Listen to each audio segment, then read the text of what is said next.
Starec raz navštívil Abu Achila a uvidel ho vyplúvať z úst krv. Spýtal sa ho, čo je to, Abba? To je slovo brata, ktorý ma zarmútil, odpovedal. Zápasil som, aby som neodhalil jeho slovo a prosil som Boha, aby odo mňa odňal tento zápas. To slovo sa stalo krvou v mojich ústach, ktorú som vypľúval. Potom som pocítil úľavu a zabudol som na svoj zápas. Slova dokážu mocne zasiahnuť dušu našich blížnych, zvlášť keď ide o urážlivé, hanebné, nespravodlivé, ponižujúce alebo osočujúce slova.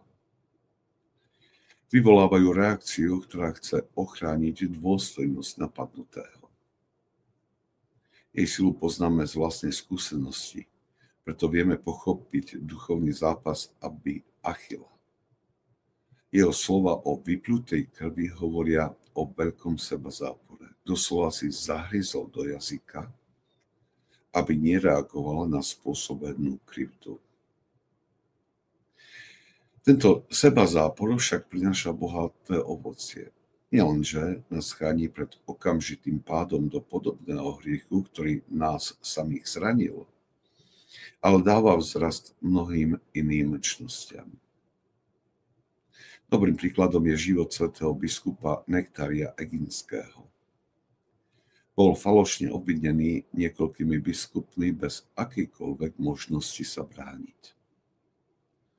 Bolo mu nariadené opustiť jeho eparchiu a táto nespravodlivosť negatívne ovplyvnila celý zvyšok jeho života. Opovrhovali ním, vysmievali sa mu, každé jeho konanie bolo vnímané s určitou podozrievavosťou.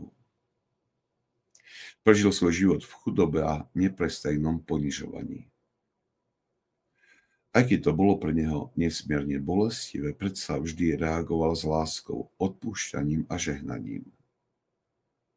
Keď zomrel, Boh sám očistil jeho meno mnohými zázrakmi a znameniami. Ťažký kríž, ktorý z trpezlivosti niesol celý život, očistil jeho srdce, ozdobil ho dokonalými čnosťami a otvoril mu bránu neba.